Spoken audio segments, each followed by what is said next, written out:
Assalamualaikum warahmatullahi wabarakatuh. Perkenalkan, kami dari kelompok 5 akan membahas mengenai bab 8, yaitu pelaksanaan audit, evaluasi dan bukti audit yang disusun oleh Intan Rentiza, Novia Safitri, Devanda Putri, Pandan Arifatul, dan Nika Noviasari. Assalamualaikum warahmatullahi wabarakatuh. Saya Intan Rentiza dengan 19031005. Saya di sini akan menjelaskan mengenai tahapan pekerjaan lapangan. Dalam tahapan pekerjaan lapangan sendiri ada 4 tahap. Yang pertama ada pertemuan awal, yang kedua ada pengujian transaksi, yang ketiga komunikasi audit, dan yang terakhir ada pertemuan akhir. Dalam pertemuan awal, beberapa topik yang dibahas meliputi pengenalan tim auditor internal dan personel audite. Kemudian yang kedua ada mengkomunikasikan jadwal pembahasan mengenai titik yang luar biasa, diskusi tentang temuan dan juga lain sebagainya. Kemudian yang ketiga, waktu yang ditargetkan dalam melaksanakan penugasan audit.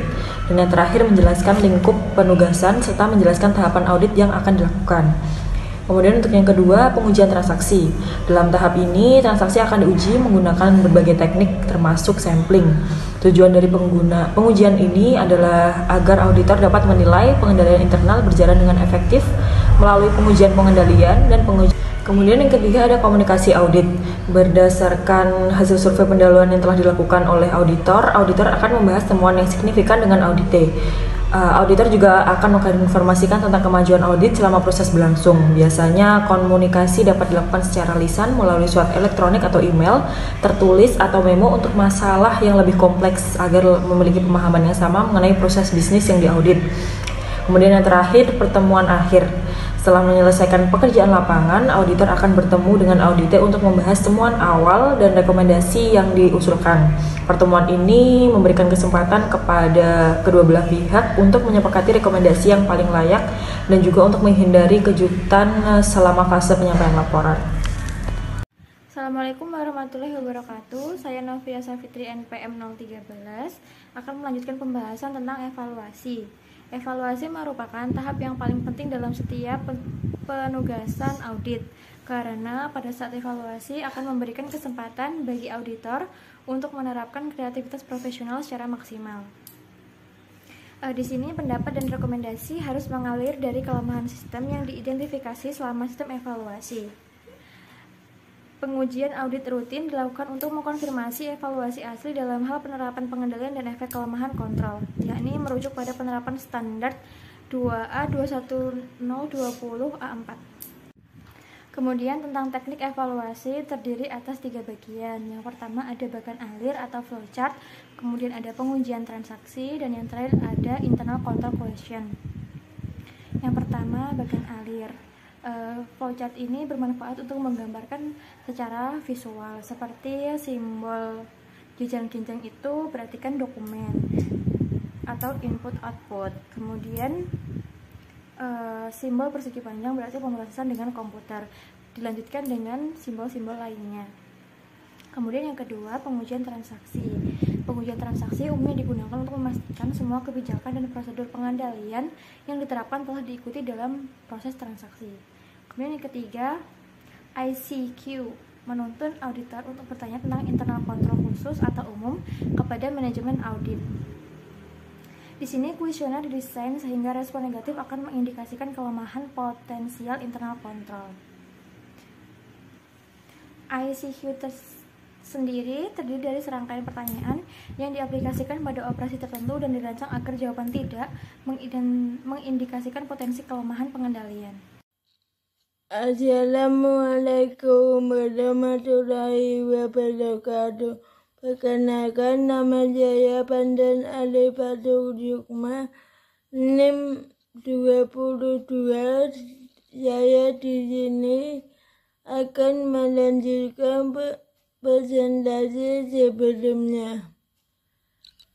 Bukti audit. Bukti yang didapatkan selama pelaksanaan audit harus memberikan dasar yang memadai untuk pemberian pendapat auditor, temuan, dan rekomendasi auditor yang dinyatakan dalam laporan audit.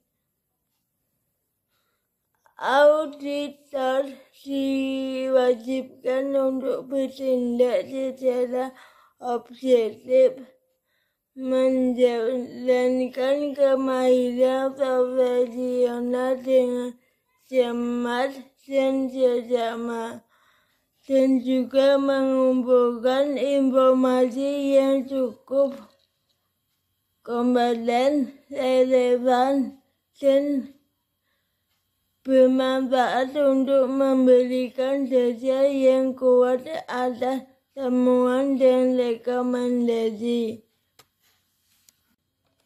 Selanjutnya ada kriteria bukti. Bukti audit digunakan untuk mendukung kesimpulan yang dibuat auditor di dalam laporannya. Untuk itu, bukti audit harus memenuhi kriteria sebagai berikut. Yang pertama, ada cukup.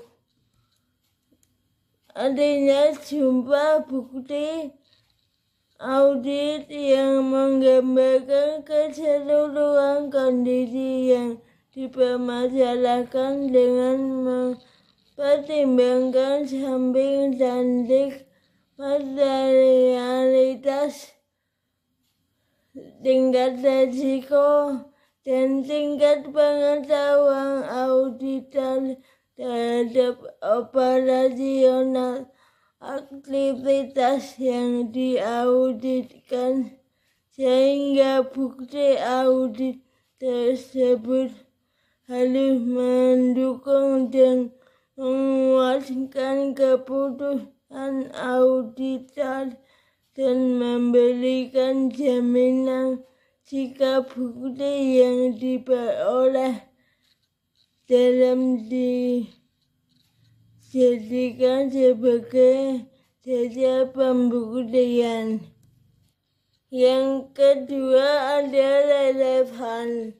Artinya, bukti berhubungan langsung dengan tujuan dan ruang lingkup audit yang dijalankan. Bukti yang terkait dengan kondisi untuk mendukung argumentasi, simpulan, dan rekomendasi dari auditor. Jika tujuan audit adalah memeriksa keakuratan pembayaran tunjangan lembut, maka bukti audit yang relevan untuk memeriksa keakuratan pembayaran tunjangan lembut adalah kehadiran lembut dan perhitungan. Yang terakhir ada klasifikasi bukti audit berdasarkan sumber. Berdasarkan sumber dalam memperoleh bukti audit, bukti dikelompokkan menjadi 4. Yang pertama ada bukti internal, yaitu bukti yang diperoleh dan dibuat oleh audit. Misalnya memo, daftar gaji, dan notulen rapat. Dalam proses pembuatan bukti ini tidak melibatkan pihak eksternal. Yang kedua, bukti internal dan eksternal, yaitu bukti yang berasal dari lingkungan internal tetapi juga melibatkan proses yang dilakukan oleh pihak eksternal. Misalnya, bukti pengiriman barang yang ditandatangani oleh pihak yang menerima barang. Tanda tangan pihak yang menerima sebagai wujud adanya validasi dari pihak eksternal bahwa aktivitas pengiriman barang dan dokumen telah diterima dengan baik. Derajat pembuktian bukti internal eksternal lebih kuat daripada bukti internal. Yang ketiga, ada bukti eksternal. Internal adalah bukti yang berasal dari pihak eksternal tetapi selanjutnya diproses lebih lanjut oleh pihak internal. Misalnya faktur penjualan dari karena yang diterima dari pemberian barang. Bukti eksternal yang berupa faktur dan surat tagihan dari pemasok pemilik derajat kepercayaan yang tinggi tetapi tingkat kekuatan pembuktiannya tidak setinggi bukti eksternal. Yang terakhir adalah bukti eksternal adalah bukti yang berasal dari pihak eksternal dan dibuat oleh pihak eksternal. Misalnya hasil konfirmasi yang dilakukan oleh auditor, yaitu konfirmasi bank terkait satu kas dan konfirmasi dari para pelanggan terkait piutang. Bukti eksternal memiliki derajat kekuatan pembuktian yang paling tinggi. Sekian, terima kasih.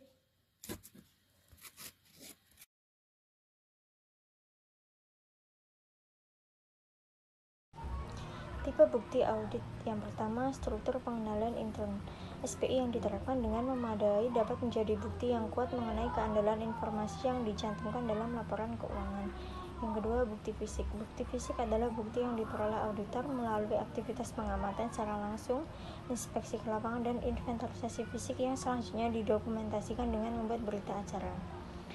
Yang ketiga, bukti dokumen adalah bukti dokumen yang disajikan dengan terbuat dari kertas yang berisi mengandung informasi angka, huruf, dan simbol.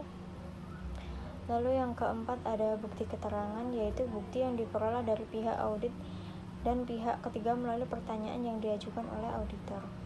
Yang kelima, bukti analitis. Bukti analitis adalah bukti yang diperoleh dari analisis terkait data audit dan data yang lain, diantaranya menggunakan rumus rasio, tren, dan perbandingan antara data tahun ini dengan tahun sebelumnya.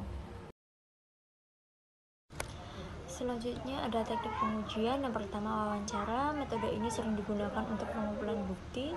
Untuk melakukan wawancara audit sebaiknya mengikuti pelatihan yang memadai dan keterampilan yang diperlukan. Yang kedua, pengujian audit. Pengujian berarti memeriksa tindakan atau langkah-langkah yang dipilih. Pengujian audit terdiri dari dua jenis, yaitu pengujian kepatuhan dan pemeriksaan rinci. Yang ketiga ada seleksi. Proses bagian dari populasi yang dipilih untuk menentukan karakteristik dan parameter dari populasi. Metode ini secara signifikan mengurangi biaya dan membuat audit internal lebih berfungsi efektif. Selanjutnya pertanyaan.